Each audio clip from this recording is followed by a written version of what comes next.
The boyfriend who cheated at my birthday party. Hi everyone. I never thought I'd be the type of person to share my personal drama with strangers on the internet, but here I am.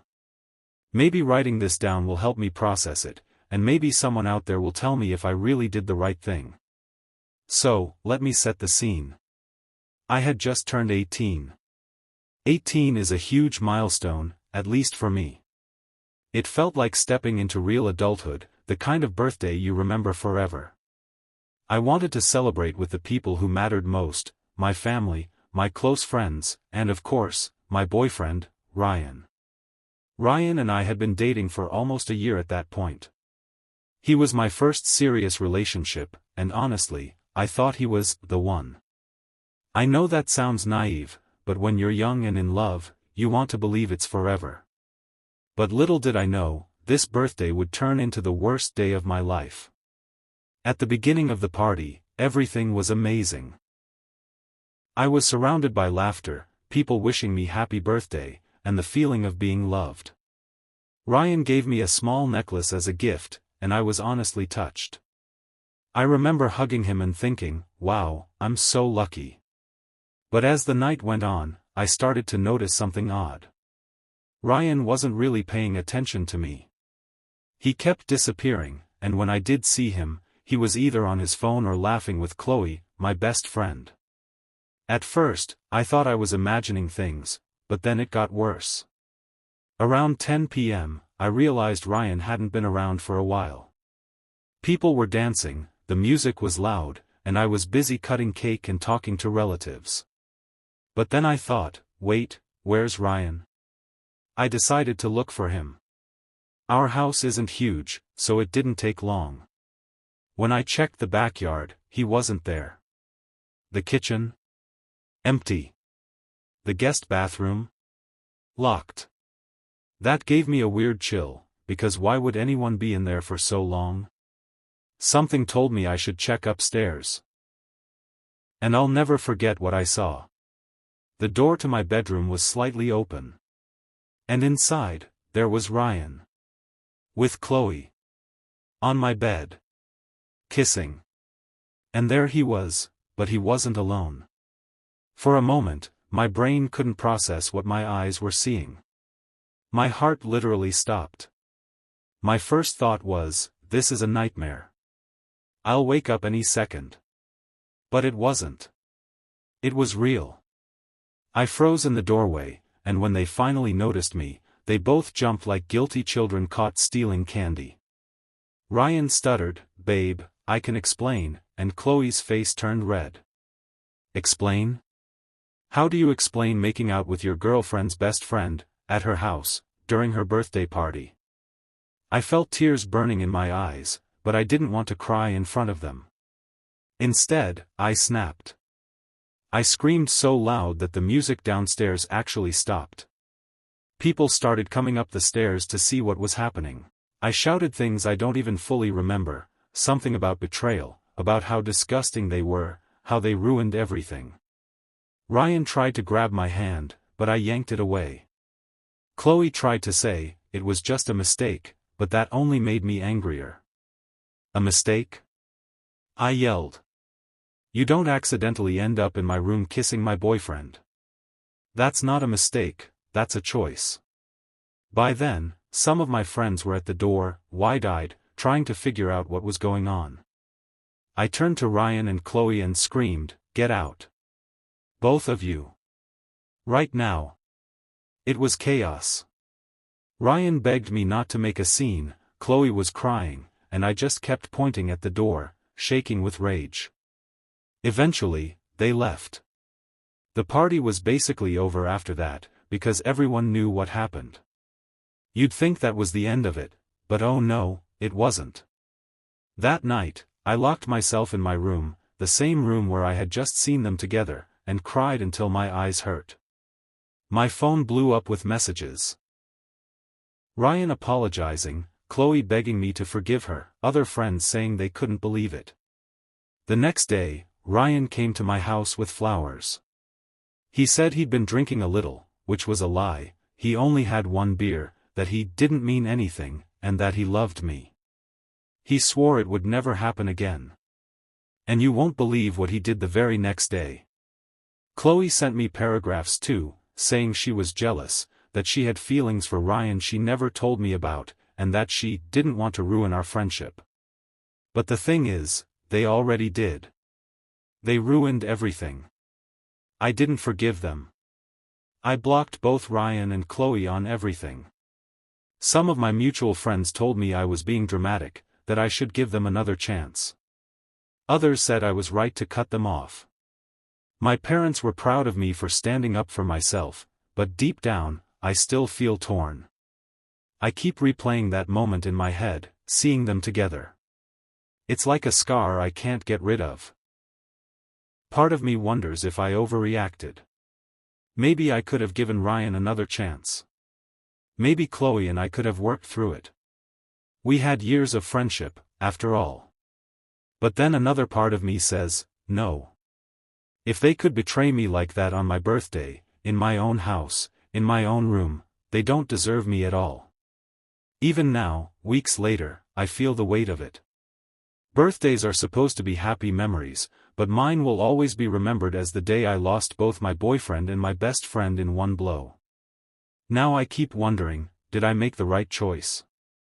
So here I am, telling strangers on the internet, was I too harsh cutting them both off immediately? Or should I have given either of them a second chance? The husband who hid a big secret. Hi everyone, it's me again. And this time, I'm sharing something that almost destroyed my life.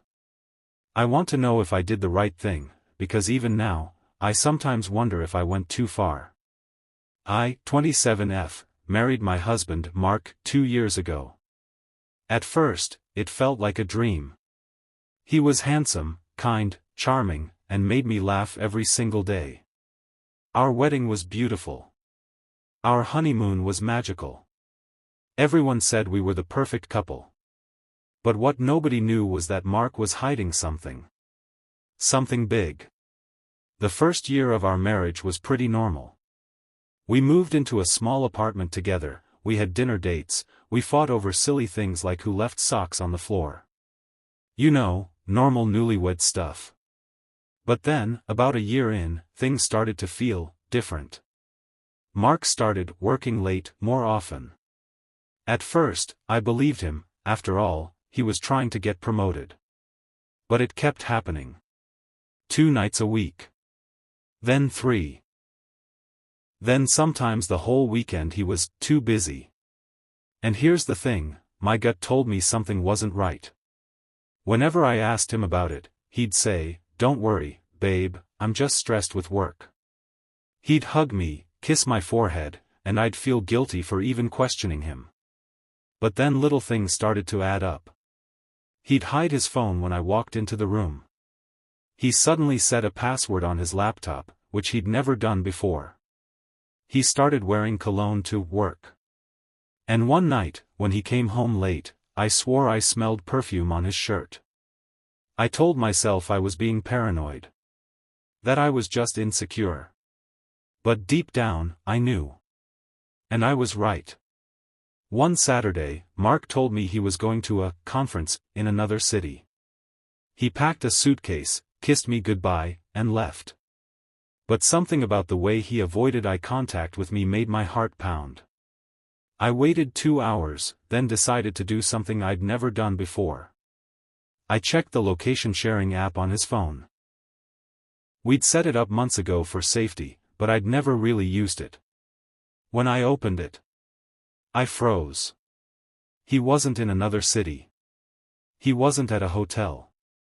He was at an address just 30 minutes away. And you won't believe whose house it was. It belonged to a woman named Rachel. I didn't know her personally, but I'd seen her comment on Mark's social media posts before. Always flirty little things like, looking good winking face or, best coworker ever. I'd asked him once about her, and he laughed it off. She's just a friend. My hands were shaking as I got in my car. I drove to that address, parked down the street, and waited. After about 20 minutes, the front door opened. And there he was. My husband. With her. Carrying groceries inside, laughing like they were a happy couple. In that moment, my whole world shattered. I wanted to scream. I wanted to run up to them and throw the groceries on the ground. But I didn't. Instead, I quietly drove home, tears streaming down my face. For 2 days, I pretended everything was fine. I cooked dinner, I kissed him goodnight, I smiled when he talked. But inside, I was dying. I knew I had to do something, but I wanted proof, something undeniable. So, the next weekend, when he said he was working late, I followed him again. Same place. Same woman. But this time, I took pictures. And that's when I decided I wasn't going to suffer in silence. I planned it out carefully. The following week, we had a family gathering at my parents' house. My whole family was there. His parents were there. Even his grandmother. About 20 people in total. At dinner, while everyone was laughing and eating, I stood up and said, I have something to share. Mark looked at me nervously. I pulled out my phone, connected it to the TV, and showed the pictures I'd taken. The room went silent. There was Mark, smiling with Rachel, holding her hand, kissing her cheek. Photo after photo. Mark's face turned white. His mom gasped. My dad slammed his fist on the table. And Mark? He just sat there, stuttering, it's not what it looks like. Oh, but it was exactly what it looked like. I told everyone the truth, that he'd been lying to me for months, sneaking off to see another woman while pretending to be the perfect husband. His family was horrified. Mine was furious. And Mark, he just sat there with his head in his hands. Finally, I looked at him and said, we're done. I walked out, leaving everyone in shock. Later that night, I packed my bags and went to stay with my sister. Of course, the next day, Mark bombarded me with texts. He said Rachel meant nothing, that he'd just been confused, that he didn't want to lose me. His mom even called me, begging me to give him another chance. But how do you give someone another chance when they destroyed your trust completely? I filed for divorce. It was painful, messy, and humiliating, but also freeing. Now, months later, I'm slowly healing. Sometimes I wonder if I went too far exposing him in front of everyone instead of talking to him privately first. But another part of me thinks, he deserved it. He humiliated me in secret for months, so why shouldn't the truth come out in the open? So here I am, asking strangers on the internet, was I wrong for exposing my husband's secret in front of both our families? Or was it the only way to finally set myself free? Best friend or backstabber? Hi everyone, I'm back with the final story in this series. This one is about betrayal too, but this time, it's someone I trusted more than anyone, my best friend. I, 19F, had a best friend named Sophie. We'd been inseparable since middle school. We told each other everything, our secrets, our dreams, our fears. I trusted her more than anyone in the world. And then there was Jake, my boyfriend. We had been dating for about a year, and things seemed perfect. He was sweet, caring, and treated me like I mattered. Sophie knew all about Jake, of course, and for a long time, everything seemed fine. But then I started noticing little things, things that didn't sit right with me. It began with Sophie's jokes.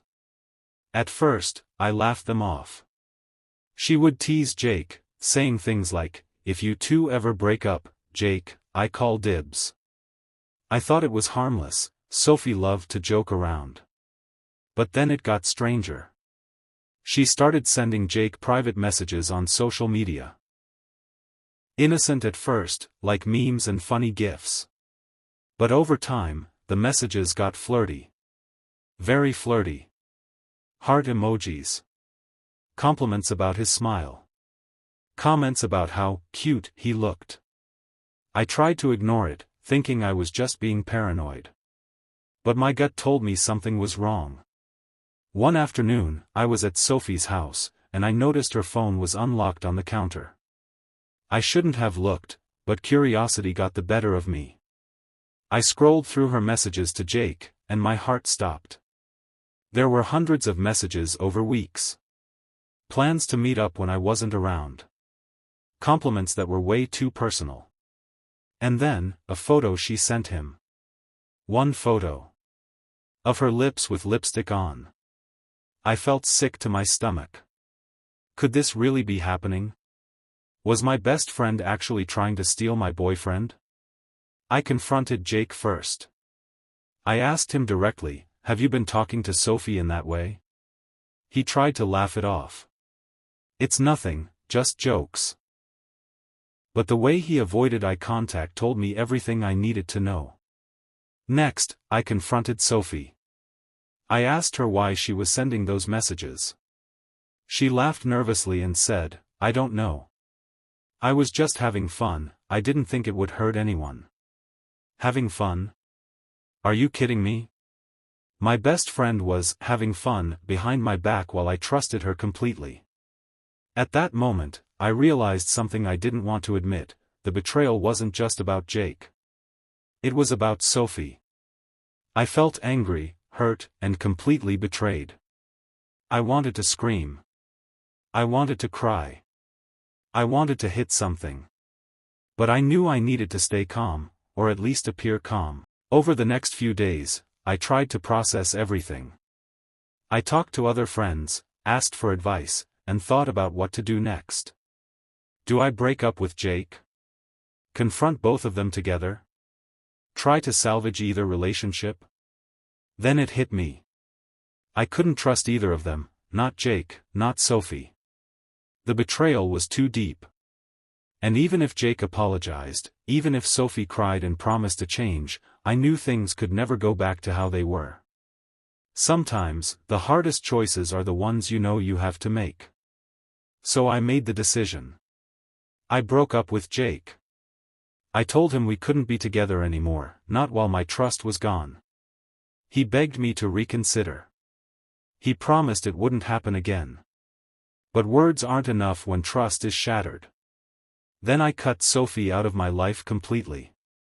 No more texting, no more calls, no more hanging out. I blocked her on social media, deleted her contact, and tried to move on. It wasn't easy. I lost two people I cared about deeply. I cried more than I thought I could. I questioned myself constantly. Had I overreacted? Should I have given them a second chance? But deep down, I knew it wasn't about overreacting. It was about respecting myself. Weeks went by, and slowly, I started to heal. I focused on school, my hobbies, and spending time with people who truly valued me. I realized that losing Jake and Sophie was painful, but staying with them would have been worse. Now, whenever I think about it, I feel a mixture of sadness and relief. Sadness for the friendships and love that were lost. Relief that I stood up for myself and didn't let betrayal continue. And so, I ask you, strangers on the internet, what would you have done in my shoes? Should I have given either of them a second chance, or was I right to cut ties completely?